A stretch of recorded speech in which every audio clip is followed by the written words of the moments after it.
थे, मोक्ष मार्ग छोड़ दिया। दोनों ही मोह माया थे, पर मां एक मोह माया थी और एक मोक्ष मार्ग था। मात्र और मात्र हम नहीं समझ पाए कि रोकना था। एक को बुद्धिपूर्वक रोकोगे तभी दूसरे में बुद्धिपूर्वक जा पाओगे, अन्यथा जाने वाले नहीं है, किंचित भी नहीं है। ऐसा भी सर्वथा सुरेशचंद पंडित जी मत कह देना कि दान, पूजा, व्रत, तपस्या, महाव्रत, अणुव्रत ये सब कुछ मात्र कर्माश्रव के कारण है। कथनचित नहीं, कर्माश्रव के कारण तो है ही, पर उसका दूसरा पहलू भी तो समझो। यहाँ आश्रव के साथ साथ वे अशुभ का संवर भी तो कर रहे हैं। अगर सर्वथा ऐसा ही मानोगे तो मोक्ष मार्ग क्या बनेगा? व्रत, समिति, गुप्ती, चारित्र, परिचय, जय, ये सबको मात्र हम जड़ की क्रिया मानकर मात्र और मात्र आश्रव का तत्व का ही चिंतन करेंगे तो मोक्ष मार्ग बन ही नहीं सकता। मोक्ष मार्ग बनने के लिए इनको कथनचित ये शब्द ध्यान रखना, एकांत से कोई बात मत स्वीकार करना। कथनचित आश्रव का भी साधन है और कथनचित संवर का साधन है। शुभ की क्रिया है, शुभ योग, शुभ उपयोग है, तो शुभ का आश्रव तो चल ही रहा है, पर उसी समय अशुभ का संवर भी हो रहा है। कैलाशचंद पंडित जी मान रहे ना? साथ साथ एक साथ दोनों कार्य होते हैं। अंधकार नाश होगा ही होगा जैसे उजाला होगा। आपको जो अच्छा लग रहा है वो कह दो, हमने अंधकार को दूर किया, अंधकार को दूर किया, आप ऐसा भी कह सकते हो, और हमने उजाला किया, उजाला किया, ऐसा भी कर सकते हो। हम शुभ के आश्रव को भी कह सकते हैं और अशुभ के संवर को भी कह सकते हैं। कथन भिन्न है पर क्रिया दोनों युगपथ होगी, कोई समय भेद नहीं है, किंचित भी समय भेद नहीं है। कारण कार्य भेद तो है। पंडित बैठे ना तो थोड़ा सा विद्वत्ता भी समझ में आनी चाहिए। पंडित जी, कारण कार्य भेद है पर मां समय भेद नहीं। कारण कार्य समझ में आया क्या? अंधकार जाना ये कारण कार्य था, कारण उजाला होना था। ऐसे ही एक आश्रव और एक संवर कारण कार्य व्यवस्था थी, पर कारण और कार्य में भेद हो सकता है पर समय का भेद नहीं है। कथन का भेद है, कारण कार्य का भेद है। अशुभ का संवर, शुभ का आश्रव, एक कार्य है एक कारण है, पर फिर भी दोनों में समय भेद नहीं है। नहीं है चंद्रेश जी, बहुत दिमाग ठंडा करके तत्वों के निर्णय करने पड़ेंगे। अभी तो मात्र संवर भावना समझ रहे हैं, संवर भावना के बाद संवर तत्व को पहुंचना है। अभी मात्र चिंतन चल रहा है, किसके द्वारा मैं संवर कर सकता हूं, किया कुछ नहीं है, मात्र चिंतन कर रहे हैं। बहुत बहुत सहिष्णुता और बहुत सहनशीलता, बहुत माध्यस्थता भीतर लानी होगी, तब जाके कुछ काम करना पड़ेगा, तब जाके कुछ काम होगा। पर आज तक हमारी दृष्टि अपने स्वयं के आचरण पर नहीं रही, दूसरे को देखकर दूसरे को उलाहना देने में ही रही। स्वयं तो कर नहीं पाए कुछ माँ, और दूसरे के काम में टांग अड़ा के दूसरे का काम और बिगाड़ दिया। क्यों पर दृष्टि? अपने स्वयं को रोकना है अशुभ से, दूसरे को सुधारने का, दूसरे को ठीक करने का ठेका हमने बिल्कुल नहीं लिया है। लिया है? लेके रख लेना, कितना ही बड़ा ठेका लेके रख लेना दूसरे को सुधारने का, पर विश्वास मानना तुम किसी को सुधार नहीं सकते, नहीं सकते। अपने आप को सुधार लो, अपने मन वचन काय को संभालने का प्रयास करो। पहले अशुभ से तो बचो, पहले अशुभ से तो बचो, फिर शुभ से भी बचना पड़ेगा, तब जाके शुद्धोपयोग में पहुंचोगे। कल कह रहे थे कुंद कुंद स्वामी 63 नंबर की गाथा में, 62 में कहा अशुभ का संवर करो शुभ योग से, 63 में कहा अब शुद्धोपयोग में लीन हो जाओ। साधुओं से कह दिया है साधु शुद्धोपयोग में लीन हो जाओ, और जैसे ही शुद्धोपयोग में लीन हो जाओगे फिर कहना कथनचित अपने आप शुभ अशुभ छूटा, पर बुद्धि पूर्वक शुद्ध में पहुंच जाओ। श्रावक नहीं पहुंच पा रहे हैं, कम से कम उसका चिंतन ही कर लो। उस शुद्धोपयोग तक नहीं पहुंच रहे हैं तो कम से कम उस शुद्धोपयोग की भावना तो भाव कि मैं ही शुद्ध द्रव्य हूँ और मुझे ही इसका चिंतन करके शुद्धोपयोग को प्राप्त करना है, तब तब काम बनने लगेगा, अन्यथा नहीं बनेगा। क्रम क्रम से संवर की भूमिका बताई है। अब और आगे बढ़कर कुंद कुंद स्वामी बहुत गहरी बात निश्चय नए से 65 नंबर की गाथा में समझाएंगे। क्यों? क्योंकि कुंद कुंद स्वामी के ग्रंथों का यही तो रहस्य है। चाहे वह कोई व्यवहार का पक्ष रखे, चाहे निश्चय का पक्ष रखे, वे सर्वांग दृष्टि से विचार करके निर्णय करके मजबूती से अपनी बात रख लेते हैं। पर वह मजबूती मेरे भीतर नहीं है। नहीं है क्या माँ? नहीं है। मैं मानता हूँ 100-200 मौके आते होंगे दिन भर में आपके जीवन में, कहीं झूठ बोलने का, कभी पाप करने का, सब कुछ मान लिया, पर उन 100-200 मौकों में क्या 1-2 मौकों में हम नहीं संभाल सकते? बहुत अच्छे से समझना, मैं मानता हूँ श्रावक है, जीव है, दिन में 100 मौके आए झूठ बोलने के, पाप करने के, पर उसमें से 1-2 मौके में तो संभल जाओ। 100% हमें रिजल्ट वर्तमान में नहीं मिलेगा, पर 1-2% तो प्रारंभ करो, शुरुआत तो करो। ये जब तक 1, 2, 4, 5, 10 करते करते हम अपने परसेंटेज नहीं बढ़ा रहे हैं, तब तक आगे बढ़ने वाले नहीं हैं। व्यक्ति पंडित जी एकदम 100 चाहता है काम। 100 टन सोना, 24 कैरेट का सोना, भाई 24 कैरेट का सोना कभी तुम हाथ में गले में पहन नहीं सकते। पहन सकते हो? फिर डली बांध के धागे में पहन लेना सोने की 24 कैरेट की, नहीं पहन सकते। समझो 100 मौकों में से 1-2 मौके में भी हमने अपने आप को संभालना सीख लिया है, तो विश्वास मानना आज नहीं तो कल कभी ना कभी हम भी 100% सही हो सकते हैं। पर समझो समझने के लिए हमें भीतर सहनशीलता और दृढ़ता लाना आवश्यक है। चाहे सम्यक्त हो, चाहे व्रत हो, चाहे चारित्र परिचय हो, सबके साथ सहनशीलता आवश्यक है। सबके साथ सहनशीलता आवश्यक है। एक व्यक्ति पहुंचा, एक युवा पहुंचा सतीश अपने मित्र के पास। उसने कहा, भाई मुझे तो ऐसा लग रहा है कि मैं शायद दीक्षा ले लूं। फिर दूसरे दिन पुनः मित्र, क्योंकि मित्र थे रोज ही मिलते थे, उसने दूसरे दिन मित्र से कहा, नहीं अब ऐसा लग रहा है कि नहीं मैं शादी कर लूं। तीसरे दिन कहता है, मुझे समझ में नहीं आया भाई, मैं करूं तो क्या करूं, दीक्षा लूं कि शादी करूं, मैं निर्णय नहीं कर पा रहा। मित्र समझदार था, ज्ञानी था, उसने कहा बहुत अच्छी बात है, निर्णय तो भाई तुम्हें ही करना होगा। किसी के कहने से निर्णय करोगे तो जीवन में पछताओगे। किसी के कहने से कहोगे तो जीवन भर अच्छा हुआ तो कहोगे नहीं, पर कुछ भी गड़बड़ हुई कर्मों के कारण तो कहोगे इनके कारण दीक्षा ले ली या इनके कारण शादी कर ली। निर्णय तुम्हें करना है। वो कहता, हाँ मैं समझ रहा हूँ निर्णय मुझे करना है, पर करूँ तो क्या करूँ, कैसे निर्णय करूँ।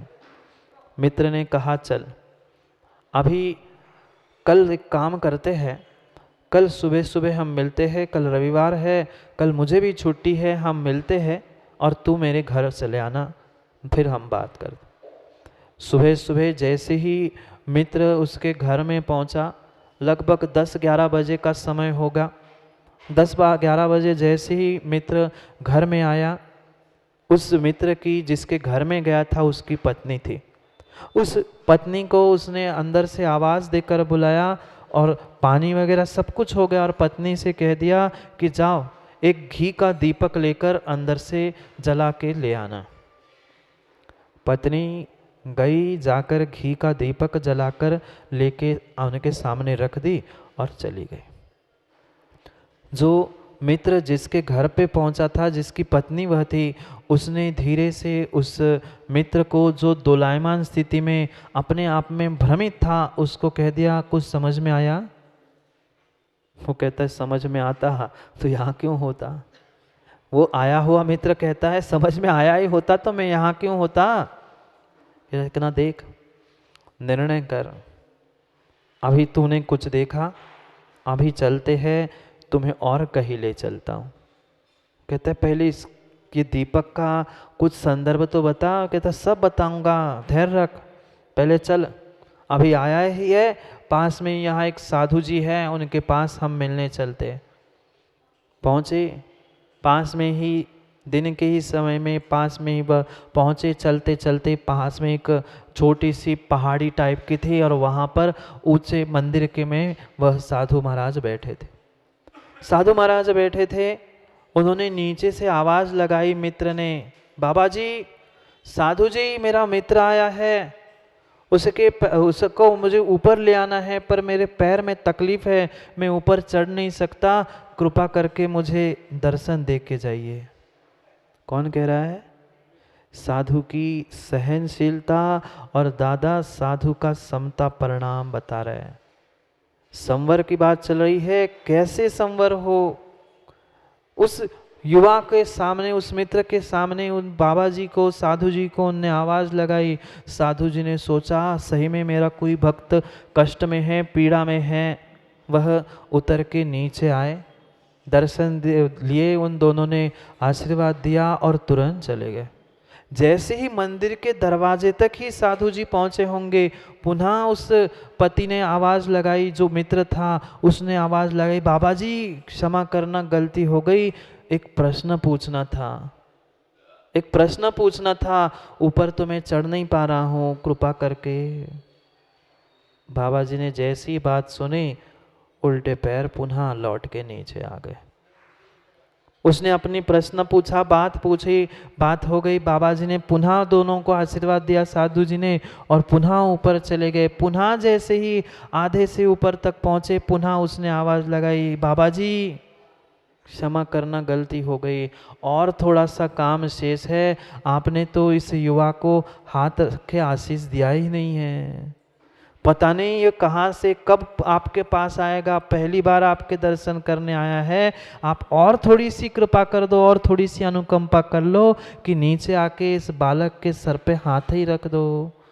आपको तो पता है मैं आता हूँ, पर आज पैर में तकलीफ है। बाबा जी पुनः आधे रास्ते से नीचे आए, उन्होंने आशीर्वाद दिया, सर पे हाथ रखा और पुनः जाकर बैठ गए। वो युवा, तू पागल सा हो गया, तू कर क्या रहा है?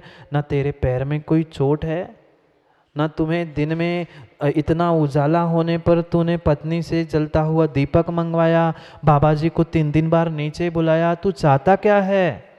वो कहता है मैं तुम्हें सिखा रहा हूँ, मैं तुम्हें बता रहा हूँ, जिंदगी में, जीवन में कभी ऐसी आज्ञाकारी पत्नी मिले, दिन के 12 बजे के उजाले में भी कह दिया घी का दीपक ले आओ, उसने नहीं पूछा क्यों, क्या, कैसे। अगर ऐसी कोई कन्या पत्नी के रूप में मिल रही है तो शादी कर लो, या फिर साधु जैसी समता हो तो साधु बन जाओ। दोनों में से निर्णय तुम्हें करना है, जो तुम्हें निर्णय करना है। एक तो साधु जैसी समता तुम्हारे पास, सहनशीलता हो तो साधु बन, नहीं तो ऐसी अच्छी पत्नी मिल रही है तो शादी कर, फिर तेरा निर्णय तू कर। आचार्य भगवंत भी हमें वही समझा रहे हैं 2 दिन से, भाई मानो सदगुरु देह जगाए, मोह नींद जब उपसमय, तब कछु बनहि उपाय, कर्म चोर आवत रुके। सदगुरु तो समझाने का ही काम करेंगे। भाई दोनों स्थितियां हैं, इधर ऐसा, निर्णय तुम्हें स्वयं को करना है, कौन से मार्ग से चलना है। बहुत अच्छी बात है, बहुत अच्छी बात है। दोनों मार्गों को छोड़कर बीच का मार्ग पकड़कर सीधे पहुंच जाओ ऊपर, पर वहां पहुंचने के लिए दोनों को समझना आवश्यक है। नदी के दोनों तटों को समझना आवश्यक है। एक नदी का तट इधर है, एक नदी का तट इधर है, उन दोनों तटों के बीच में नदी है। तैरना नदी में है, नदी के किनारों पे नहीं है। किंचित भी नहीं है। ये तत्वों के दो किनारे है, तत्व दृष्टि के पंडित जी दो किनारे है, एक निश्चय ने, एक व्यवहार ने। तत्व और वस्तु उन दोनों नयों के भीतर है। हमने दोनों तटों को ही नदी मान के रखा, ना कि निश्चय मात्र तत्व था, ना व्यवहार मात्र तत्व था। व्यवहार निश्चय दोनों उस तत्व रूपी नदी के तट थे, तत्व तक पहुंचने की दृष्टियां थी। बहुत गजब की बात 65 नंबर के श्लोक में कह रहे कुंद कुंद स्वामी। अभी तक एक तट का व्याख्यान हो गया, अभी तक 4-5 गाथाओं में एक तट का व्याख्यान होगा, व्यवहार व्यवहार व्यवहार समझा दिया। अब निश्चय से समझा रहे हैं, समझो निश्चय से तो तेरे जीव में कुछ भी नहीं है, ना आश्रव, न संवर, न निर्जरा, कुछ नहीं। आदाखु मत जनाने, आत्मा ही ज्ञान दर्शन चारित्र है। बाहर के किसी विकल्पों में उलझो मत।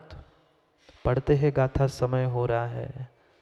बहुत गहरी बात कह रहे हैं। ये कथा इसलिए कहा, ये दृष्टांत चंद्र जी इसलिए कहा, निर्णय मुझे करना है। इतनी समता, इतनी क्षमता और इतना सब कुछ हमारे पास धैर्य है तो हम पहुँचे, अन्यथा स्वयं का निर्णय कर ले।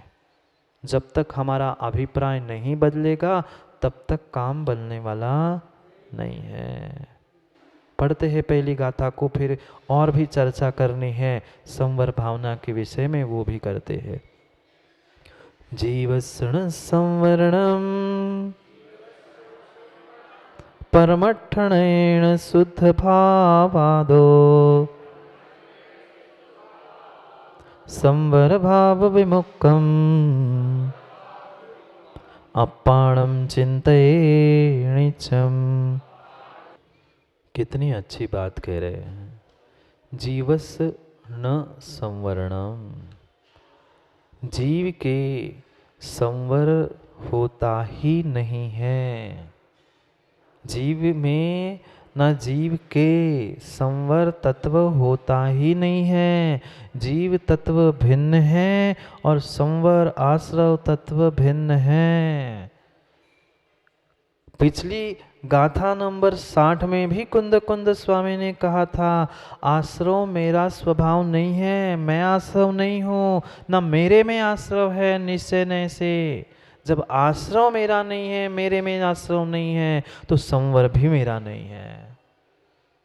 संवर भी मेरा नहीं है, ना मेरे में संवर है। पर क्या करे, आज तक हमने आश्रव को भी अपना माना था और फिर संवर को भी अपना मानते रहे, इसलिए हमारी भूल होती रही। न शुभ मेरा, न अशुभ मेरा, न शुद्धोपयोग के प्रति चलने वाले संकल्प विकल्प मेरे है। शुद्ध उपयोग मात्र लीनता ही मैं हूँ, उसका विकल्प भी मेरा नहीं है।